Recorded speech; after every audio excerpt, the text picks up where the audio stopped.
North Korea, cloaked in secrecy, hides a dark reality. Behind its iron curtain lies a pervasive culture of sexual violence against women.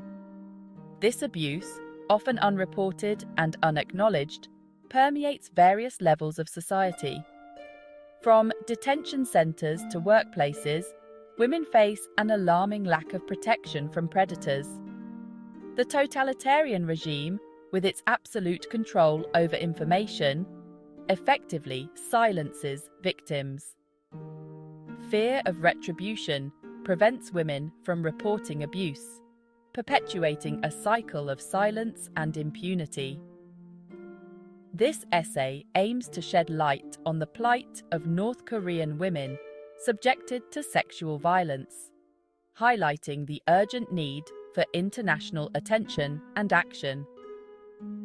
The stories emerging from defectors paint a harrowing picture of systemic abuse.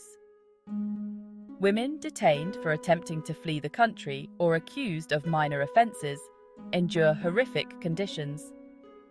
These accounts reveal a brutal system where sexual violence is used as a tool of control and punishment. The international community cannot remain silent in the face of these human rights violations.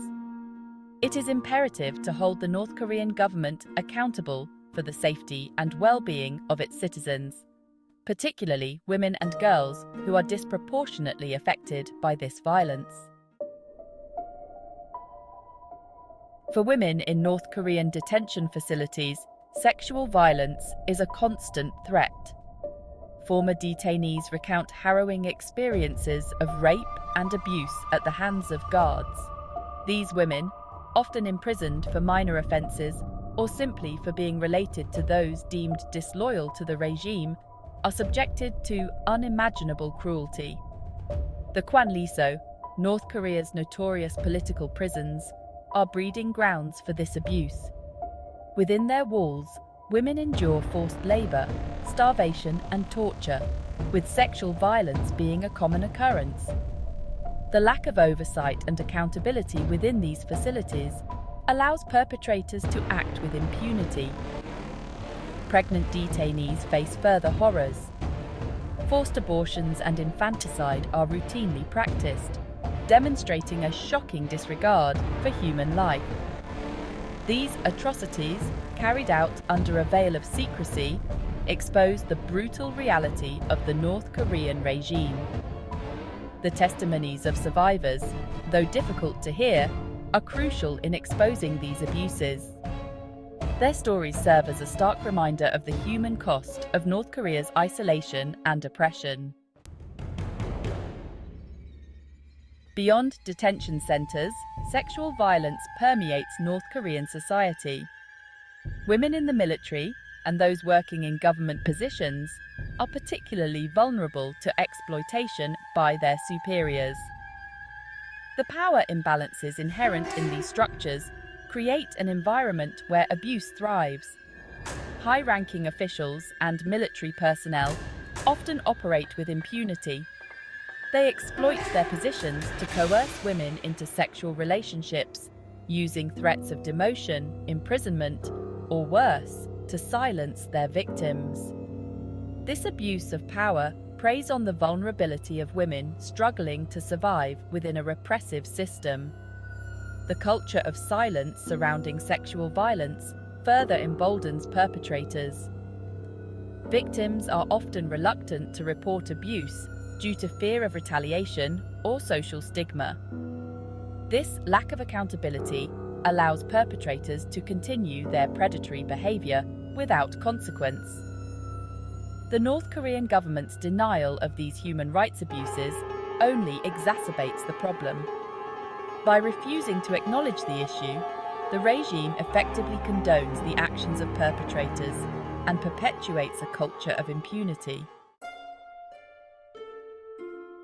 Section 4. Trafficked and traumatized: the plight of women sold to China.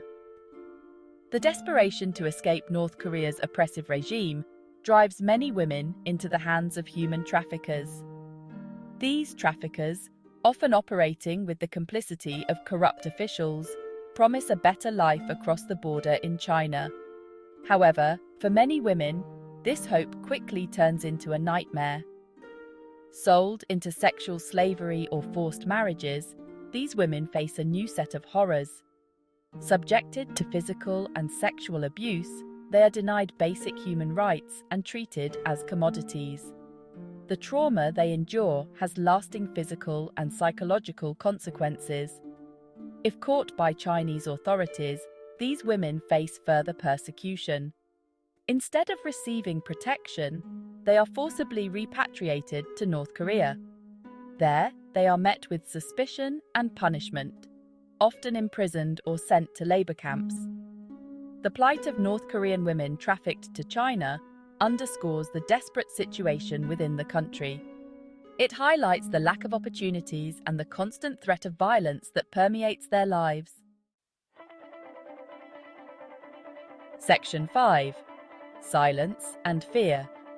The absence of justice and the need for international action. The lack of legal protections for women in North Korea is a significant barrier to addressing the issue of sexual violence. The justice system, heavily influenced by the regime, often fails to hold perpetrators accountable, allowing impunity to reign. Moreover, the severe repercussions for those who dare to speak out against abuse deter victims from seeking help. Fear of imprisonment, torture, or even death effectively silences women, perpetuating a culture of silence and shame. The international community has a moral obligation to act. Pressure must be exerted on the North Korean government to acknowledge and address the systemic sexual violence against women. Sanctions targeting individuals responsible for these atrocities should be implemented and enforced. Furthermore, it is crucial to support organizations working to assist North Korean refugees and defectors. Providing safe havens, counseling, and legal aid can help these women rebuild their lives and seek justice for the crimes committed against them. The fight for human rights in North Korea requires a concerted global effort to break the silence and hold perpetrators accountable.